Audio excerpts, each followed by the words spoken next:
अनचाहा विवाह में प्यार भाग 20। अच्छा किया ईशान यहाँ नहीं आया, अपने पिता को जेल में देखकर उसे नफरत होने लगती। राहुल नम आंख से कहता है। जिया उसकी तरफ देखकर, राहुल हिम्मत रखो, अगर तुमने कुछ गलत नहीं किया है तो तुम्हारा कुछ गलत नहीं होगा।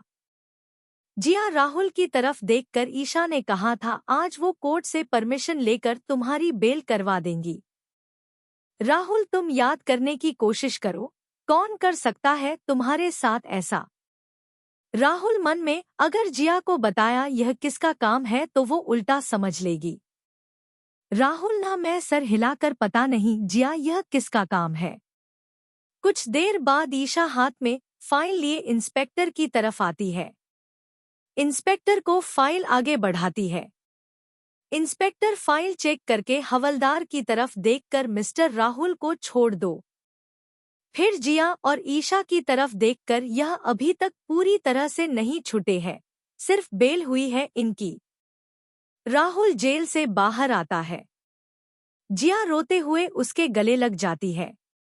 ईशा भी आगे आकर राहुल के गले लगकर, हमने कहा ना जब तक आपकी यह ईशा है तब तक आपको कोई तकलीफ नहीं होगी। राहुल ईशा के गाल पर हाथ रखकर, तू है तभी तो हिम्मत है। जिया तो राहुल भैया को लेकर घर जा, मुझे फिर से राघव के ऑफिस में कुछ चेक करना है। ईशा राहुल की तरफ देखकर अपने बैग से झुमके निकालकर राहुल को दिखाती हुई, यह झुमके कल सबूत के तौर पर मिले थे, क्या आप इन झुमकों को पहचानते हैं। राहुल झुमकों को देखकर आंखों के सामने पुरानी यादें चलने लगती है। फिर वो चेहरे पर आई घबराहट छुपाकर ना मैं सर हिला देता है। नहीं नहीं, मैं इन झुमकों को कैसे पहचानूंगा। जिया और ईशा यह सुनकर परेशान होकर, ठीक है जिया तुम दोनों घर जाओ, मैं आती हूँ थोड़ी देर में। ईशा वहां से चलकर कार की तरफ आती है। उसे कार में बैठने से पहले सड़क पार करते हुए वो वृद्ध महिला दिखाई देती है जिसे ईशा ने अस्पताल तक पहुंचाया था। ईशा कार का दरवाजा बंद करके यहाँ वहां देखने लगती है। सड़क पर भीड़ ज्यादा होने के कारण वो वृद्ध महिला ईशा को वापस नहीं दिखाई देती है।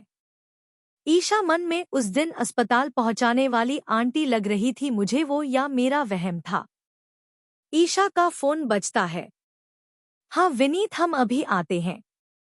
ईशा यहाँ वहां चारों तरफ नजर दौड़ाती है। वो वृद्ध महिला ना दिखने के कारण वो वापस कार में आकर बैठ जाती है। जिया राहुल को लेकर आती है। अनीता जी जो राहुल को देखकर उसकी तरफ भागकर आती है और गले लग जाती है।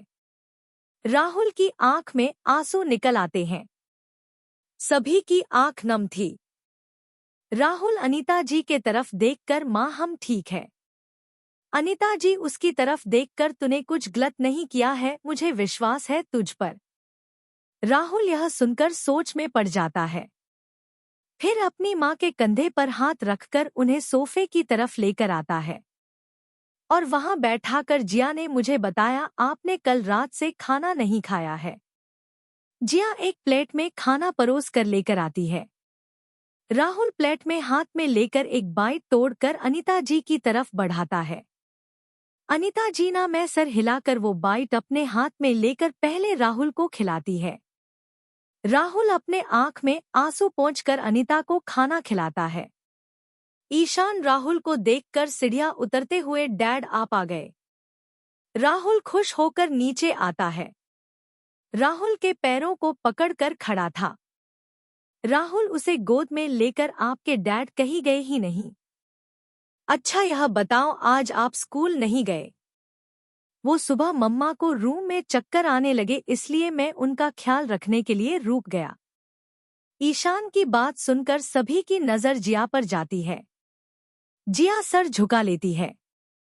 राहुल जिया की तरफ देखकर, जिया यह ईशान क्या कह रहा है, तुम्हें सुबह चक्कर आने लगे थे, तुमने भी अपना ख्याल नहीं रखा ना। जिया मुझे कुछ हुआ थोड़ी था। हमारे घर पर एक वकील है, उसके होते हम क्या परेशान होना चाहिए। अनीता जी राहुल की बात सुनकर सभी की तरफ देखकर, राहुल मुझे तेरी बात सही नहीं लग रही है इस बार। मैं इस बार ईशा और उसके ससुराल वालों से बहुत नाराज हूँ। उन लोगों ने सब जानबूझकर यह सब किया है, मुझे पता है। अनु, यह क्या कह रही हो तुम? ममता जी अनिता जी की बात सुनकर कहती हैं। दीदी, सच ही कह रही हूँ। पहले उसके ससुराल वालों ने जानबूझकर राहुल के खिलाफ पुलिस स्टेशन में एफआईआर दर्ज करवाई, फिर ईशा वकील है इसलिए राहुल को छुड़ाकर अपना नाम कमा रही हैं। अनु, तुम्हें पता है ना तुम क्या कह रही हो, या फिर कल रात सोई नहीं इसलिए अपना सर गवा चुकी हो?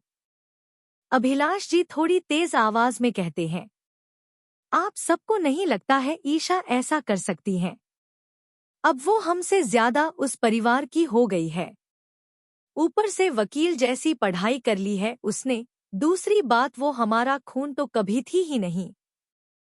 अनिता जी की आज चुभती बात सभी के दिल में चुभ रही थी। सबसे ज्यादा दरवाजे पर खड़ी ईशा के चुभ रही थी।